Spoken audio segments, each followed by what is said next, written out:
Roleplay Retcon does not own any part of the movies we retcon, nor are we associated with the artists who make them. Also, we might not be super kid-friendly, but we're not going to curdle your milk or anything. This series features music by Foot Pound Force. Check them out on YouTube and Bandcamp. Previously on Roleplay Retcon does Pixels. And Dr. Cortex's, clowncopter is now kind of smoking, and he's like, nope, I'm out. Goodbye. And he flies away. The ball uncurls into classic pixelated Sonic the Hedgehog. Don't worry, I only hurt robots, never people. I am going to make a note, though, that you technically broke the rules, although it doesn't seem to be a fail condition. What rules? I also thought that video games could provide me the answers to the rest of my goals, but I am stumped. What if you let everyone play? Press start to begin.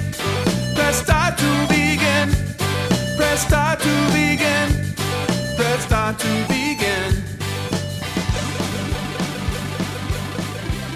Now you're on your way to Soho. What did you just call me? Oh no, Jency, why would you do that? Why would you do this thing to me? You're walking down a street, one of the cobblestone streets of Soho. You're making your way south to try to make it to Battery Park, where you hope to be able to make it to the Statue of Liberty. Something on your mind, Chris, is that there's an awful lot of water between Battery Park and the Statue of Liberty, and you'll have to deal with that when you get there. Right, I'm sure the ferries are not running as normal.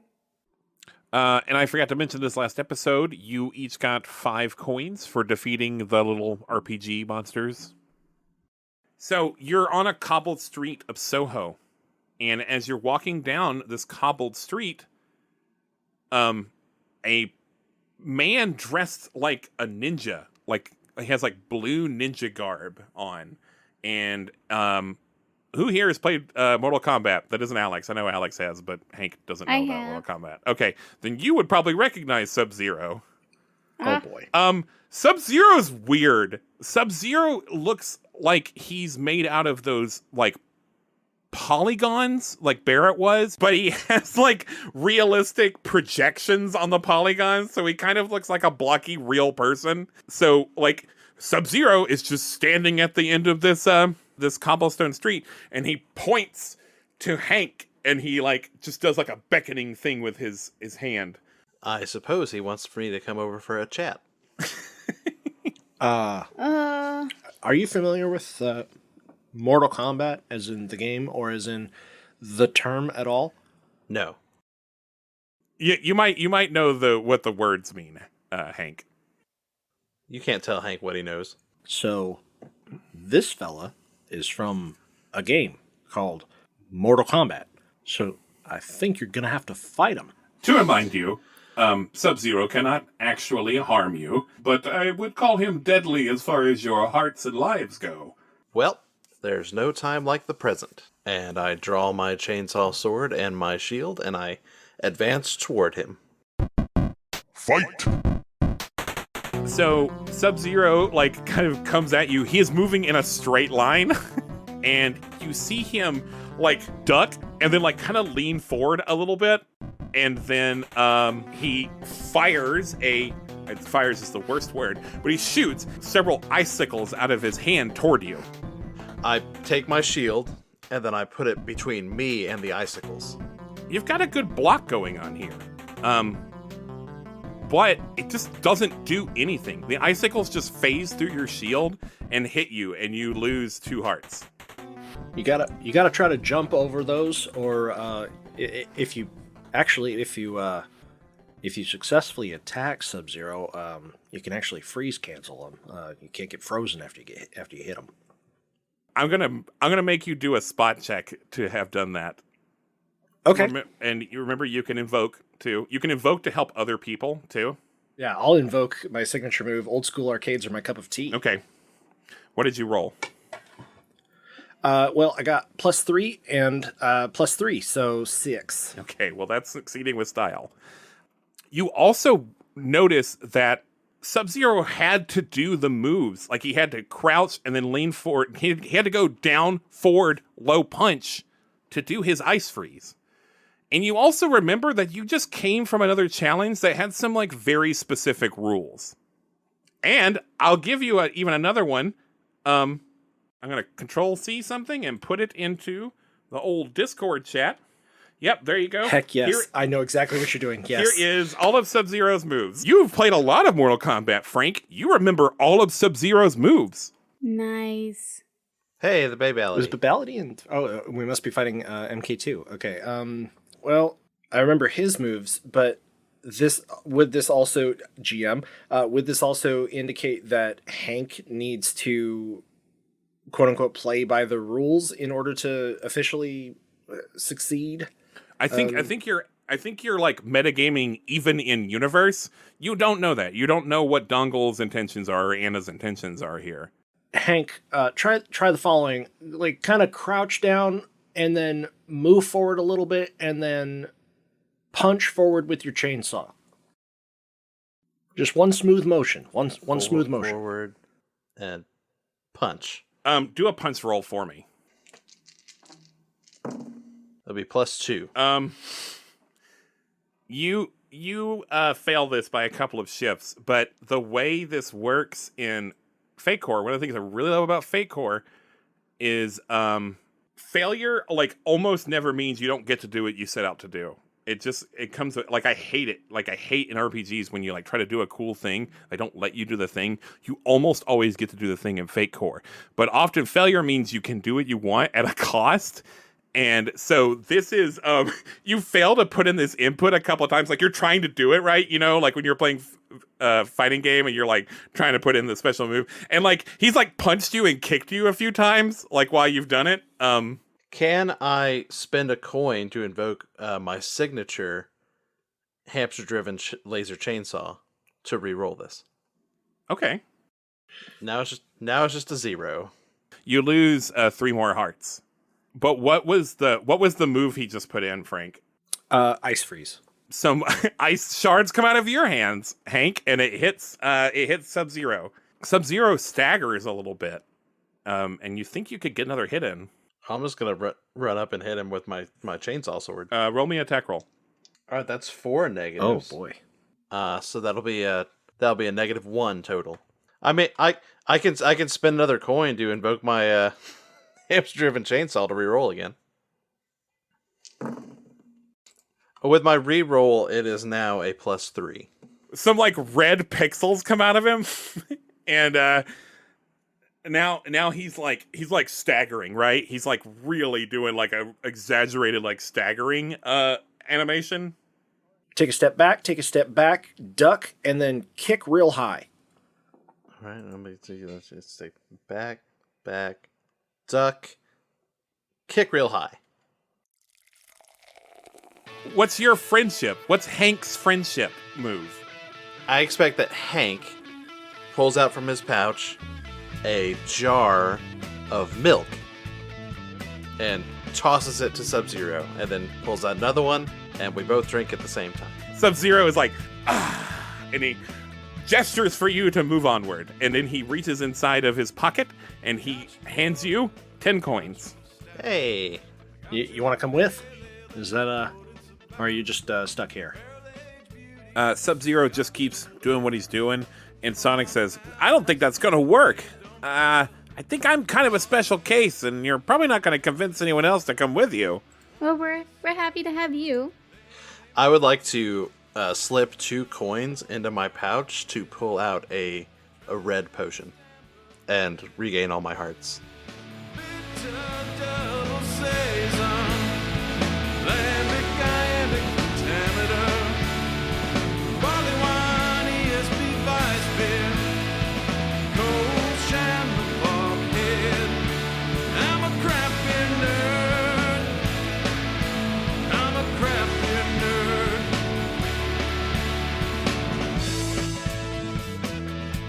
Anna and Gina are at a 1-acre lot in Long Island City in Queens. Before Anna captured everyone in the city, construction was just beginning on a 40-story mixed-use tower here. Accompanying Gina and Anna are Zangief from Street Fighter and Chunky Kong, who are each carrying cubes made of mostly transparent pixels. And inside each of these pixel boxes is a person. And these people are dressed in safety equipment, like hard hats and steel-toe boots and orange vest, And these two game characters set these boxes gently on the ground at this construction site. And both the construction workers look confused and a little scared. And Anna turns to Gina, and she says, Are you sure this is going to work? No, it's an experiment. Fair enough. Anna points to the cubes, and each one opens one side so that the humans can emerge from them. One of them is a stout woman with big arms and a shoulder-length hair tied behind her head, and the other is a tall, wiry man with a goatee.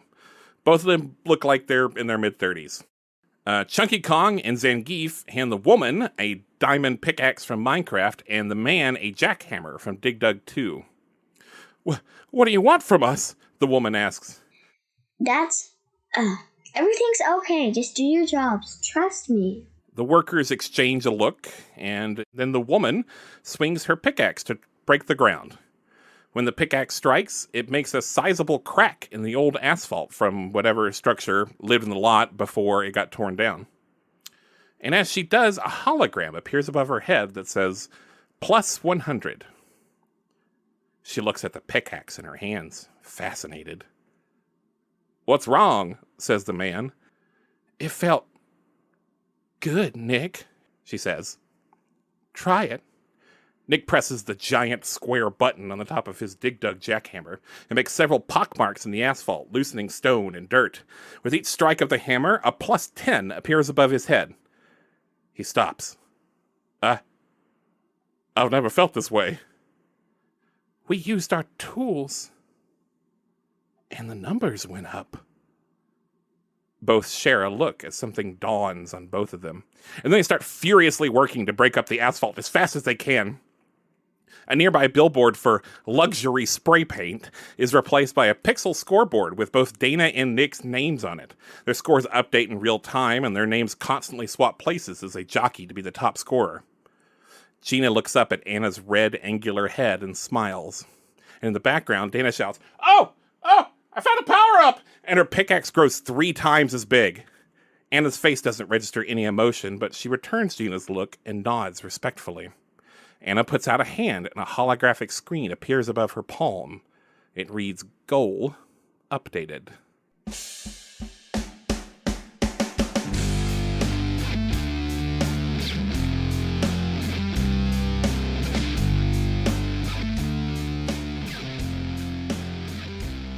So yeah, you have made it to Battery Park. And stretching out in front of you is like, you don't have to take a ferry or anything, because there is this huge, like, varied landscape in front of you entirely made of pixels, and some of these polygons as well, the new pixels. And it looks like it's made of like floating platforms and all sorts of like dangerous stuff that you'd have to jump across. And at the far end of this, this stretches out to this sort of mountain with a spirally green like path going up to the top of it. And there's a bridge at the top of this little green mountain that stretches all the way to the Statue of Liberty's head. And there is something glinting at the top of the Statue of Liberty's head. I pull binoculars out of my satchel. What if you did like the telescope from Wind Waker? Sure. I like that. There seems to be a gold puzzle piece above the Statue of Liberty's head. Oh my god, it's a jiggy. What is a jiggy? That sounds like fun. I like gold things. Yeah. Do you also like getting jiggy with it? Because that's what we're about to do. I was made in the 90s. Yep, same. Well, that was said. I'm sure you've guessed your goal by now. Just make it to the jiggy. Try not to fall. And Sonic says, can I help them? And then he turns to you and he says, would you want me to? I mean, how confident are you that you won't slip and fall off this thing? He just kind of looks at you with like a heavy-lidded ennui. gosh, Dad. Have you never played the Sonic games? Well, I've never dealt with Sonic in real life before, so this is a new thing for me. But yes, I have played the Sonic games. Sorry, that was rude. I'm just used to my reputation preceding me. I don't think you can pick up the Jiggy or any coins, but otherwise I don't think there's anything against you being here. Well, friend, if you want to help, I'm happy. So basically what you can do here is you look to the right and there's this part that has like,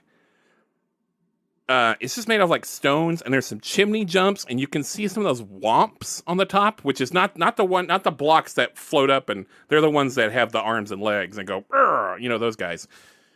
Or there's also a magic carpet next to you that looks like it'll just sort of loll across this rainbow path and get you to the side safely. It has a few coins on it. The other path has a lot of coins. I've never been much for platforming, so that's I think the magic carpet is going to be the way that I go. Yes, I don't have any skills in jump, so I don't think I'm going to be trying to jump a lot. Hank, how about it? I will stay with the group. Aw, you're so nice. I like you, Hank. I've never been known for my jumping abilities. I get it. Have you been known for much of anything? I'm not being insulting. I'm genuinely curious. I like swords. I mean, that's a start. Before you get on the carpet, Sonic is like, he's just stretching, and he's like, I'll let you guys get a head start. So we can stay together. Okay. So you get on the carpet.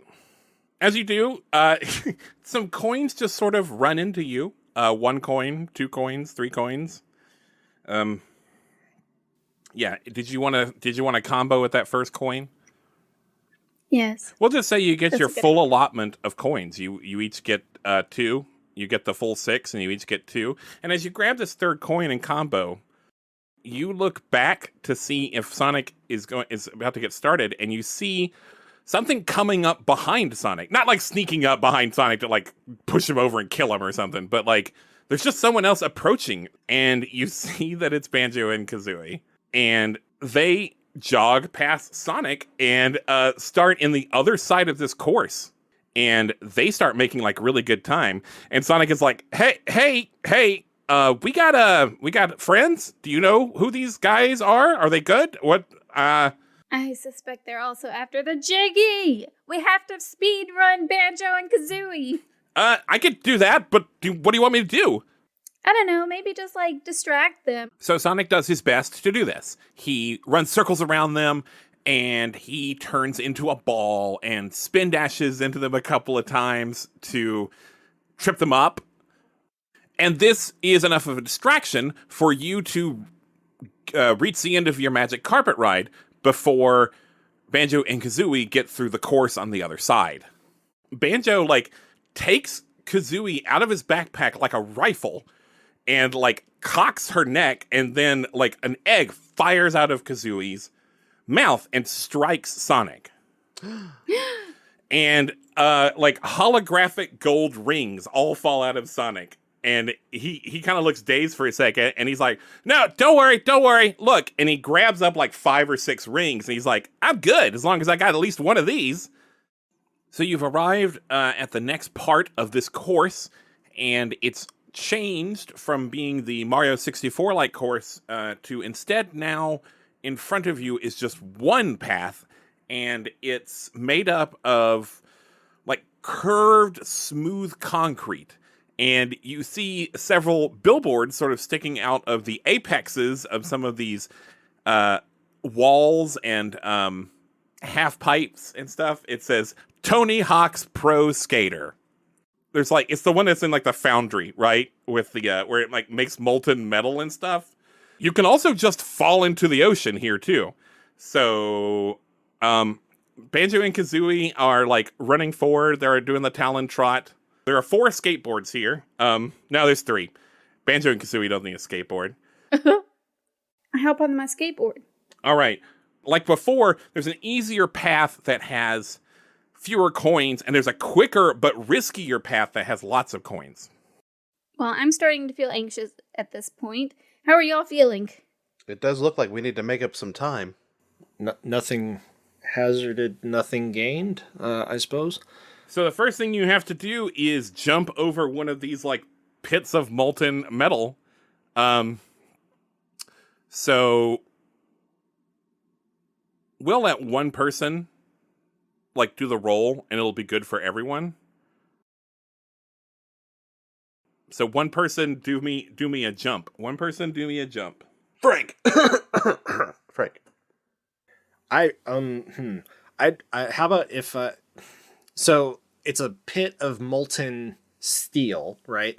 And we're on skateboards. Would it be possible to, like, try to do a kickflip or an ollie or a trick of some sort over this pit of molten steel? Of course. Would that qualify as using an item? I guess if you're using your skateboard, that's fair. You're overcoming. Yes. That is, I have 2 on item. That's net 0 plus 1, so a total of 3. So you tied. You get what you want, but at a minor cost, or you get a lesser version of what you wanted. So you do indeed make the trick over this. What trick do you do in the air? A Christ air, perhaps? Nothing flashy since it's his first one. I think it's going to be just like a kick flip. Yeah, just a standard like kick flip. Nothing crazy. You grab a coin as you go over this vat, and you also, like, when you do the kickflip, another, like, holographic coin appears above you. Reach for it, I guess? No. You just got it. You apparently got a got coin. You got a coin for doing a trick, too. So you've grabbed 2 coins. But you land hard, and one of the trucks on your skateboard breaks when you land. And you don't bail, like, you don't eat it or anything when you bail, but you're like, you land fine, but now your skateboard's busted. Just like jump forward, walk off the walk off the board. Yeah. I think if you do tricks, you'll get more coins. Let me try to fix this thing real quick. I think I have a tool for this. The other 2 of you also make it over. You each get a coin. So what you say you're fixing it? Yep. I'm going to try to fix it. I have actually some repair powder that I can use because I think time is of the essence in this particular instance. So I would like to use my unbeatable fix to fully restore functionality to this damaged object. So make sure you mark off one of your charges for your unbeatable. The pixels, like, bond, like, easily back onto the skateboard, and you're good. And you didn't, because you used your unbeatable thing, you did not lose time. All right, good to go. This next thing is a grind rail, and someone other than Frank has to do this now. I'll do it. I'll let you decide what skill you use here and what action you're doing. I think it should be an item. I want to create an advantage. I want to grind so well that, like, it makes everyone else, like, shoot by on it. You want to, like, pick up speed? Yes. Okay. Yeah, I think that would work. Do it. All right. I got 3. Okay, you also tied, which means you get what you want, but at a minor cost, or you get a lesser version of what you want. You go fast, but, like, Banjo and Kazooie also went pretty fast. You have not actually caught up to them. You just haven't lost ground. You did pick up 2 coins on the way, though. So there's like kind of a half pipe. It's kind of like a U-shaped thing. I don't know skateboard terminology, but there's like a ramp going up, and then there's a vertical wall with nothing underneath it except for whatever body of water is around the Statue of Liberty. I actually don't know. And then the same is on the other side. So you'll have to, like, somehow go vertically on this wall. Hank, how confident are you on that skateboard? I have an idea. Okay, what's your idea? Okay. I am going to pick up a whole bunch of speed Mm-hmm. and attack this slope. And as I'm going to go up it, I'm going to hop a little bit, throw away my skateboard, take out my shield, and I'm going to shield surf across the gap, up the wall. That is the coolest thing ever. And I'm going to use the block skill to overcome. Oh my gosh. Yeah, I'm gonna allow this. Okay. Yes.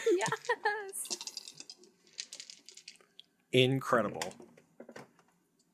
And that is a +3.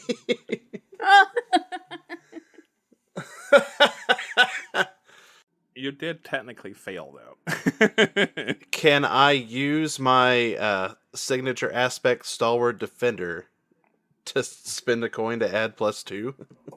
How does that factor into this? I'm using a shield. You think you're real good with shields? I'm real good with shields. All right, do it. Okay, I do it. Yeah. It was a +4, so you have now even succeeded with one shift. It looks rough for a second. Like you almost don't get enough height on the wall, and you like kind of stumble on the gap for a second, but you get it, and you have enough speed to stay vertical on the wall, and you make it to the other side. Just do it like that, guys. It's easy. Easy peasy. You guys make it thanks to Hank's leadership. You make it, and you each get 2 coins each again. Let's see how Banjo and Kazooie did. They did pretty good. So Banjo and Kazooie are like at the top of Spiral Mountain now. And like Sonic is at the top and he's like pushing on them. And he's like, guys, come on. You're going to have to do something or they're going to get there first. You guys have got to think outside the box. Something. So because they obviously used a weapon earlier against Sonic, Frank's gonna chuck the Razor Wind. What are you doing? What are you hoping to do with this though? Knock them off of the mountain. Okay. So we're just going to call it an attack. I'm gonna have to use shoot because I haven't unlocked Okay. attack with item yet. That is +1. I think I'm gonna spend a coin to re-roll my dice. Gosh, that's even worse than before. I got flat 0 on that one after re-rolling. Can I re-roll? Can I use multiple things to try to? I think we need to resolve this action. We're not doing an initiative right now, so you could do another thing if you feel like you've got a better idea. But we need to resolve this action now. So you've thrown whatever this thing is called, Razor Wind. How dare you do a reference? I don't know. I mean, I've played Turok, but I don't remember what the thing was called. But you throw Razor Wind. It like whistles through the air, probably. And like as it's homing in on Banjo and Kazooie, Kazooie folds her wings over Banjo, and they both sparkle gold. And like you hear a loud like kazoo music cue, and it just bounces off of them. And also it plows right through Sonic, and Sonic loses all of his rings again. And this time he's on this narrow bridge, and you can see it from where you are, and the rings all bounce and fall off of the bridge, and you can like you see like Sonic like almost get his hands around the last one, but it just barely goes out of his grip and it falls into the ocean below, and you can see him like looking forlornly down at the water. And now Banjo-Kazooie are like closing in the Jiggy, and he's like, I guess I can't stop him. You got to do something now. How far away from the Jiggy are we? They're like 30 feet, and you're like the whole mountain away from it. I want to reach into my satchel and pull out a pair of these handheld gauntlets that have claws on them. Okay. And I would like to create an advantage to vertically climb up the mountain using these claw shots Claw shots. to make a shortcut for us to get there faster. Holy shit. +5. Nice. You've tied. So you get what you want but at a minor cost. So what happens is like, yeah, I guess you guys latch onto him or something? Yeah, like Princess Bride style, just ride Andre the Giant right up. What's happened now is you're like on the bridge too now, but there's this invincible running Banjo and Kazooie between you and the Jiggy. So Frank kind of sighs, and I don't know how poetic I can get with this description. Be very poetic. I guess it's okay. So Frank starts to, Tron, where they're all rotoscoped, like the rotoscope animation. I know Tron. It almost feels cel I've met Tron. Yeah, Bill Boxleitner, great dude. He fights for the users. Frank runs over to one of the I don't know what they're called on bridges, like the uprights, the supports, and opens a door in it. You actually open a door like in the air. Like to anyone else, it would have looked like empty space, but when you put your hands near it, you realize that it was a wall of pixels there that was meant to obscure something and make it look like regular empty space, but you just instinctively saw that it was pixels. And inside is a sort of like pixely like scaffolding to this whole 3D platforming structure that you can circumvent this bridge on. Is this one of your super moves, or is this one of your hacks? It's okay. my hacks. You may have to spend 2 coins to do that, but please continue. Okay. Yeah, so he opens a door in it, and basically, like, you can see ahead that there's another outline of a doorway further ahead on the bridge. There's a clear path to the Jiggy. Come on. I'm really not... I don't like doing this. Okay, I run in. If you just run, you'll get there. Are Banjo and Kazooie still on the bridge? They're on the bridge, like the real bridge, yeah. And Chris is now past the bridge. If they've walked through the doorway, I suppose. If they've walked through the doorway, I want to cut the supports on the bridge. Yeah. And so, like, both of you walk out, and, like, the Jiggy is, like, within your grasp, and then Hank cuts the bridge supports. Hank, are you on the bridge? I'm on the other side. I haven't gone through the portal. Okay. And, so you just, like, murdered Banjo and Kazooie in cold blood. I want to make sure they don't get to my friends. Okay. Well, yeah.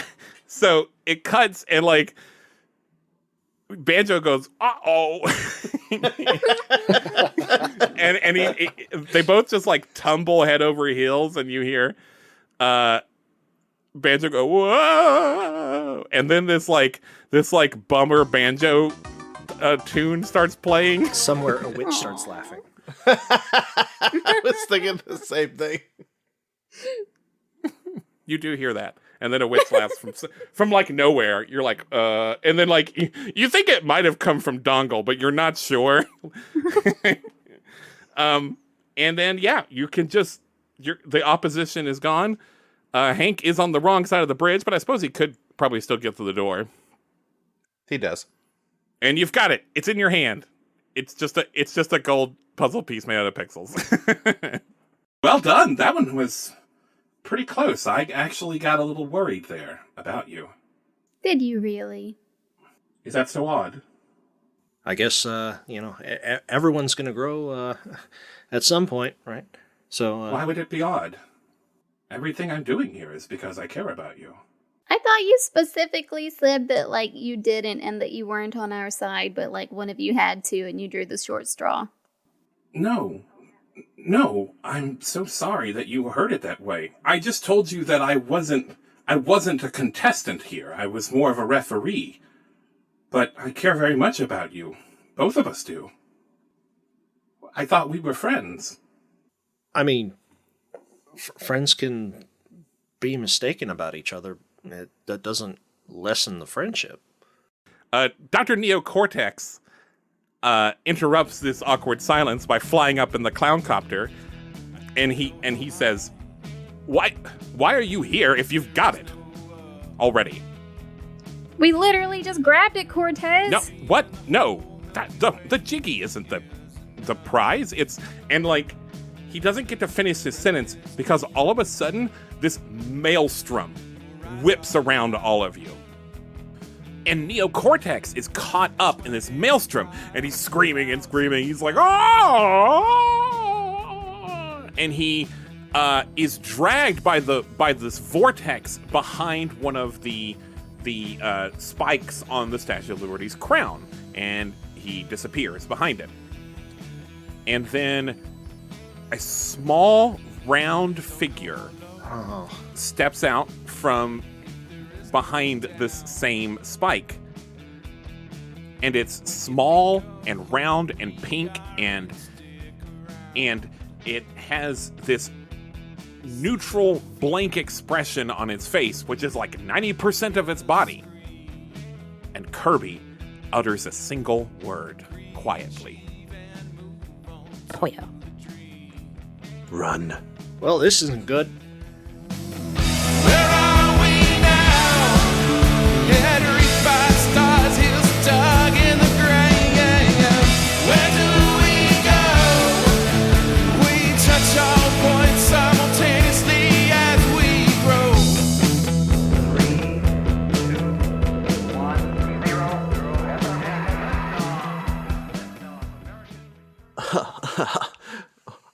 Hello there. This is Chet Dilbeck reporting from the bowels of the Tektite building, currently being overrun by pixelated characters of the video game nature. What I have to tell you is of the utmost importance, so I hope this message gets to the outside. Firstly, I want to thank Kyle Taylor. He's a director of the Nerdsmith Network and on a D&D stream titled Shenanigoons, which airs Tuesday nights at 7 p.m. Pacific Time and 10 p.m. Eastern Time.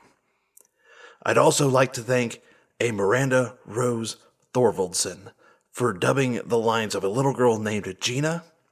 The podcast Roleplay Retcon's friend, Kim, is her mother, and we'd like to thank them both for involving themselves in this particular project. I would also like to thank Foot-Pound Force. You'll hear their musical stylings in this episode, as well as the entire series. Their YouTube channel is linked in the episode description, and we'd also like to thank Caleb Montgomery for using some of his chiptune music in this particular series as well. Now, this may be the key to my survival and escape, so listen very closely. Roleplay Retcon has a Discord and a Patreon, both of which the links show up in the notes of this particular episode, and you can also find them on social media. This particular episode is dedicated to the producer and patron, Keith Blaumer. Blaumer. I think it's Blaumer. It's Bloemer. Blaumer. We'd also like to thank Masha and Sketch for having Roleplay Retcon in their top 5 podcasts on Spotify Wrapped for the year 2021. Please, if you can review this podcast, do so. You can do it on Podcatcher, iTunes, Facebook, anywhere you'd like. It is the literal only way I, Chet Dilbeck, will escape this vast hellscape surrounding me. Oh no, I hear them coming. It sounds like it's... Oh, it's Simon Belmont, and he's got some sort of whip. He's got a whip and a... Oh, God. The next episode will air on December 22nd. Tune in then. Oh, I've got to run. Bye-bye.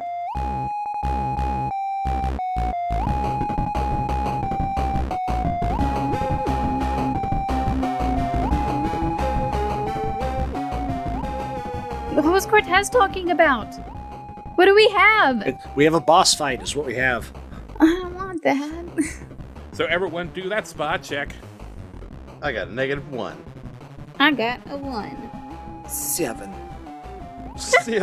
Well, Kirby got I'll just go and tell you, all minuses. So, I got all pluses on mine. Frank, you do the first thing. Where's a tree when you need it? Have you ever seen that tree win? That tree wasn't doing shit, and Kirby just comes along and murders it.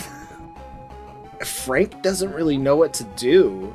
I'm going to compel... commitment is a 4-letter word. This got too hard for you. You are going to try to escape. Accept that, or you can deny that. I'm going to decline the compel. Okay, that will cost you a coin. That's fine. I'm swimming in them right now. Frank just sees this, like, dead 1,000-yard stare coming from Kirby and just... Poyo.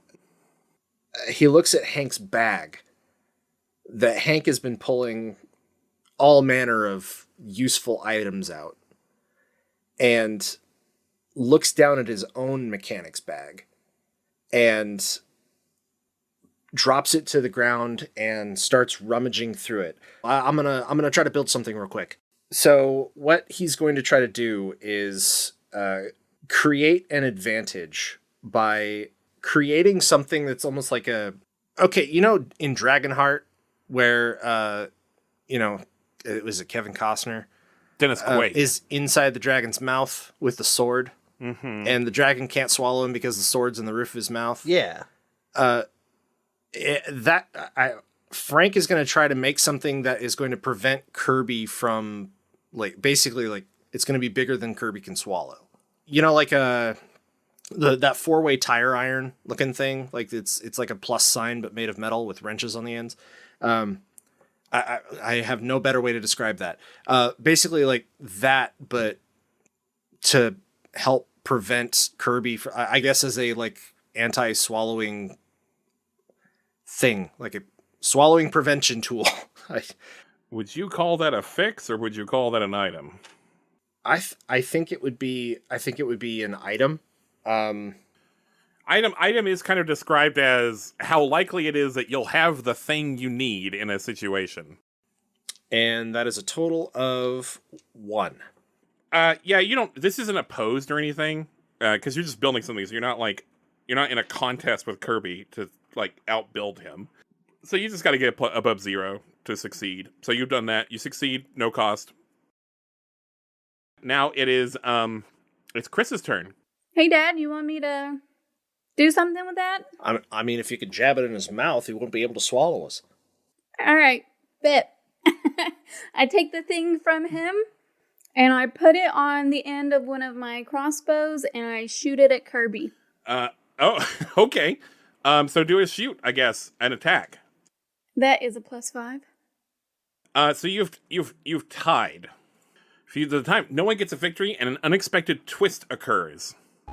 So Kirby does a gigantic inhaling action again. Again, it's just a gale wind that is whipping around you, and he tries to just eat this thing, but it doesn't work, and it kind of just bounces off of him and sort of boomerangs back to you, and then but Kirby, it continues to inhale, and you're able to keep your grip pretty well, but all of a sudden the ground under you starts to shake, the Statue of Liberty begins to shake, and then this giant thundering creaking cracking sound happens, and you no longer have ground underneath your feet.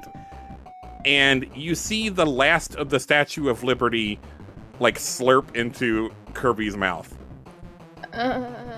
and you are all like in like suspended free fall now, and Kirby swallows and then grows about a dozen times his normal size and is now made of like green metal and has a torch in one hand and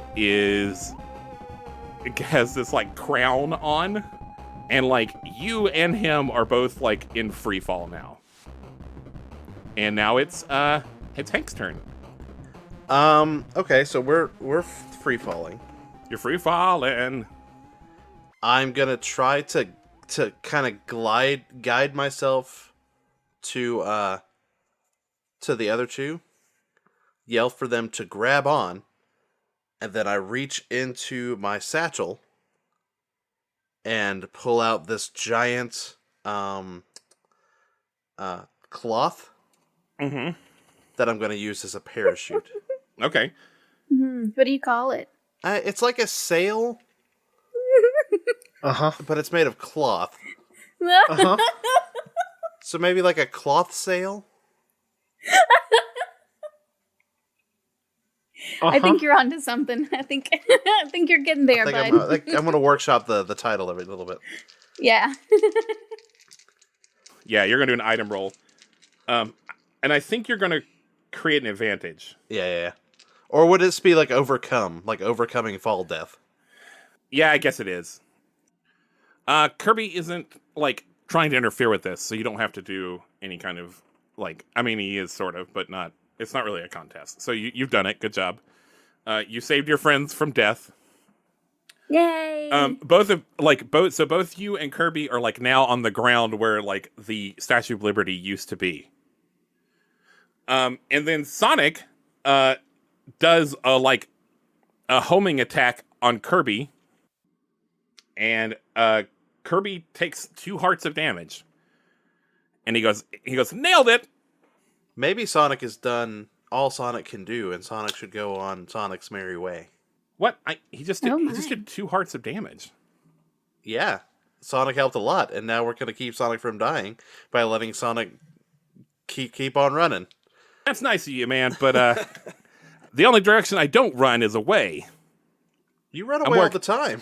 I'm workshopping that. I don't ever run away. How dare you? Frank kind of flinches.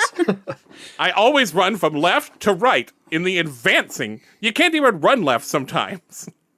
I've stopped sounding like Sonic because Ben is just indignant over this. Anyway, it is Kerbo's turn.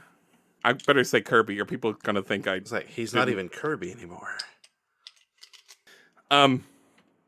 Kirby is going to like try to slash at you with his torch. That's not what you do with torches, but you get it, right? I'm gonna smush you. I'm gonna smush you with fire. You're gonna bash. Mm-hmm. Yeah. Okay. We're gonna call this a punch. Kirby's average at punching. Don't worry. You got them tiny little hands. Well, they're big now. He got a +2. So all of you do something to react to this. I'm gonna block with my shield. Okay, so roll a block, defend. +3. I'll try to dodge to the side of it. I actually have unlocked a block with spot. So yeah, just try to watch where the thing is falling and jump to the side of it. Okay, more of a hop, but yes. Yeah, that's 2. Yep, you beat it. No, you tied. I'm gonna defend with my shoot. I'm gonna shoot it away. I got a 5. Holy shit. All right, so what you've done here, congratulations, is you've succeeded with style. Ooh. You get what you want, and also get an added benefit on top. I'm just gonna say your disarming strike actually worked, and like Kirby, you for one thing, you do 2 hearts of damage to Kirby, and Kirby like loses his power. Like a little star comes out of Kirby, and he shrinks down to his normal size again.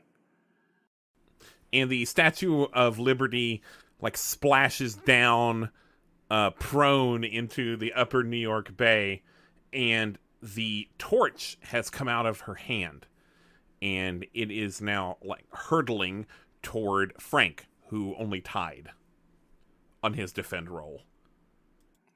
Sonic, like, runs and, like, pushes you all out of the way. Sonic, no! And it just takes a moment. And, yeah, the torch, like, hits him. And he kind of goes flying a couple of feet and flops over and, like, lands face down. So Sonic doesn't break into pixels? He does not break into pixels quite yet, but he looks... So, seeing that our friend Sonic is in dire straits, Frank is going to run over to Sonic, kind of keeping that giant tool thing in between him and Kirby, and is going to use hacks again to open a portal underneath Sonic to try to get him into, just move him away from the action, just get him to a safer location. Like last time, you instinctively know that there's something odd about the ground, and you realize that this big platform you're standing on, you thought was like Ellis Island, the base of where the Statue of Liberty once stood, but now you realize that it may be a fake that's made of pixels. And so, yeah, you're able to find a sort of weak point in the ground where you can open a trapdoor, and you grab Sonic and you kind of go through this hole in the ground and essentially like clip out of bounds in real life. You're like on this scaffolding underneath this fake Ellis Island platform. And you're able to like run safely to another area and like pop back out and lay Sonic down like well away from the action. You don't think it would be safe to put him in the scaffolding. It's barely safe for you to walk in, but you feel like where you set him down will be safe. Chris. Chris notices that Sonic is safely away, so they're going to turn their attention full on to Kirby, and with both of their Demon Hunter crossbows, they're going to shoot at Kirby. 4. Ooh, you just barely beat him. He tries to like float jump out of the way, like fly out of the way, but it's not real fast, you know. And so you're able to like put like one arrow into him, and he does this like exaggerated like thing, and these like little holographic stars come out of him, and he tumbles in the air, and then when he hits the ground, he just explodes into like dead pixels. No, Kirby's horrifying and bad and evil. This is a good thing. Yeah. Trust me, I've been studying the lore. He was once a hero, and then something terrible happened. Oh my. He opened his mouth. Okay. Nothing. Let's go. Nothing really happens, by the way. It's just sort of... We don't get coins? It's just quiet now. Oh, you do get coins. You each get, like, 5 coins for that. But after that, it's just quiet. If you expected something to happen, it doesn't happen. Dongle? Any advice? It's true what Dr. Cortex said. The Jiggy was not the trophy. And I don't see it nearby. He said we already have the trophy. You don't have what you need. You got the key from the first round. You don't have what you need for this one. Oh my god, was it Kirby? Yeah. You don't think that we were supposed to get the Statue of Liberty's crown, do you? You hear a static sound coming from Sonic, and you see him, like, glitching out worse. Oh, Sonic! Right, our friend that we care about. We run to him. Okay. We Yes. run to him. I cradle him in my arms. Hey guys! Hey, buddy. What's wrong? You look sad. Are you feeling okay? Sorry, I think that was it for me. What does that mean? I'll be okay. I'm just going back to my game. You can see me again. It's all up to you. I got a confession. And he pulls out, like, from nowhere. You know how, like, in Ocarina of Time, like, Sheik would just pull his harp out of his butt? Like, it's that. Yeah. Yes. Just pulls it out from behind him, it's Majora's Mask made out of pixels. And he says, yeah, sorry. I actually got it right at the beginning. I just was having a lot of fun. Oh, bud. It's okay. It's okay, buddy. It's okay. It's just in my nature. I guess I just want to play. I hope we get to play again. And his pixels lose their color, and they fall.